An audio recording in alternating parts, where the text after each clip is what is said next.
Hello दोस्तों, आप सभी मित्रों का हमारी चैनल में हार्दिक स्वागत है। मित्रों में आपके लिए एक इंटरेस्टिंग कहानी लेके आई हूँ। जो आपको हमारी कहानी अच्छी लगे तो वीडियो को दिल से एक लाइक करके हमारी चैनल को सब्सक्राइब अवश्य करिएगा।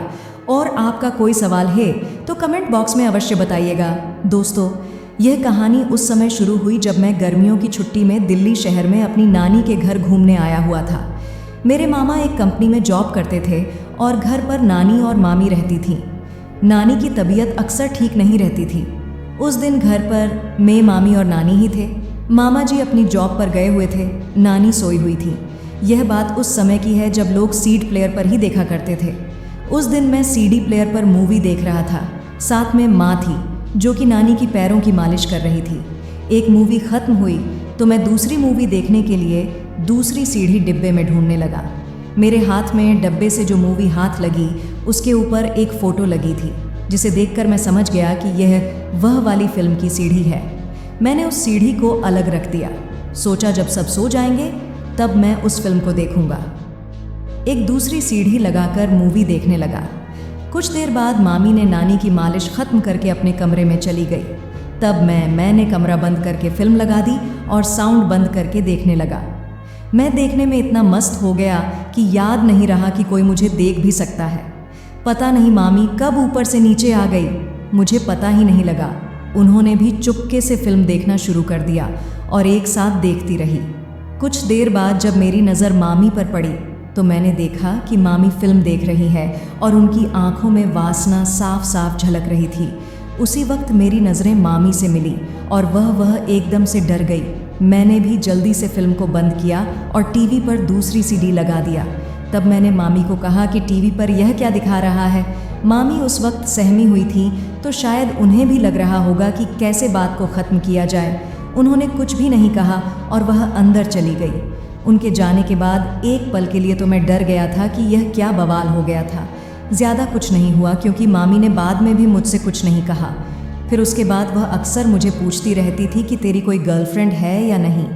इस बात से मुझे लगा कि मामी इस बात को समझती है कि मैं जवान हो गया हूँ। ऐसे ही कुछ दिन तक चलता रहा। मैं मौका पाते ही मैं मूवी को लगा देता और देखते रहता। एक दिन मैं और मामी बैठकर हंसी मजाक कर रहे थे। उन्होंने मुझसे कहा, वह उस दिन वाली मूवी लगाकर तो देखकर ही वह वाली है।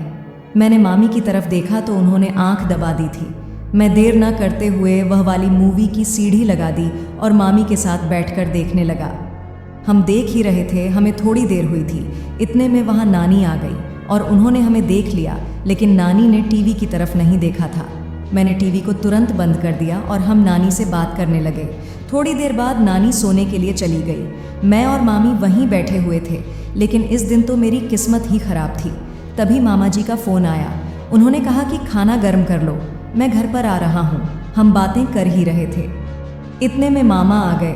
हमने मामा को खाना खिलाया। मामा खाना खाकर अपने रूम में सोने के लिए चले गए। थोड़ी देर बाद मामी भी उनके रूम में सोने के लिए चली गई और मैं अपने कमरे में बैठा सोच रहा था। काफ़ी दिनों की कोशिश करने के बाद तो रेलगाड़ी पटरी पर आई थी। पता नहीं मामा बीच में कहाँ से आ गए। ये सोचते सोचते मैं सो गया और मुझे नींद आ गई थी। सुबह जब मैं उठा तो मामा जी घर पर नहीं थे। मैंने मामी से कहा कि मामा जी कहाँ गए। मामी ने कहा कि उनका फ़ोन आ गया और वह ऑफिस के किसी काम से जल्दी निकल गए। यह सुनकर तो मेरी खुशी का ठिकाना नहीं रहा और मैंने कहा, यह तो बहुत अच्छा हुआ। लेकिन इस बात को मैंने जैसे ही कहा, मामी ने सुन लिया था। वह बोली, क्या अच्छा हुआ, क्या हो गया, तुम इतने खुश क्यों हो रहे हो। मैंने कहा, नहीं बस मुझे हंसी आ रही थी।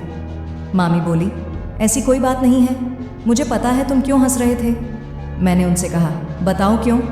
उन्होंने कहा कि तुम्हारे मामा के जाने से। मैंने कहा, ऐसा कुछ भी नहीं है। फिर मैंने मामी से दोबारा पूछा कि आज हम फिर से वह वाली मूवी देख लेते हैं। मामी ने कुछ नहीं कहा। जब शाम हुई और मामी ने खाना बनाया, हम सब ने खाना खाया और नानी अपने कमरे में सोने के लिए चली गई। मैं अपने कमरे में सोने के लिए चला गया और मामी भी अपने कमरे में चली गई। लेकिन रात के लगभग 10 बजे वह मेरे कमरे में आई। आकर बोली, लो दूध पी लो। अब मेरी तो खुशी का ठिकाना नहीं रहा, क्योंकि आज से पहले कभी भी वह ऐसे मेरे कमरे में दूध लेकर नहीं आई थी। मेरे मन में बहुत सारे लड्डू फूट रहे थे। उन्होंने मुझसे कहा, तो बताओ तुम क्या कह रहे थे। मैंने कहा, मैं तो कुछ नहीं कह रहा था, बस आप ही कह रही थी वह वाली मूवी देखने के लिए। वह बोली, फिर देर किस बात की, चलो शुरू करते हैं। मित्रों, आपको हमारा ये वीडियो कैसा लगा कमेंट करके ज़रूर बताना। जो आपको हमारी कहानी अच्छी लगे तो वीडियो को दिल से एक लाइक करके हमारी चैनल को सब्सक्राइब अवश्य करिएगा, और आपका कोई सवाल है तो कमेंट बॉक्स में अवश्य बताइएगा। धन्यवाद।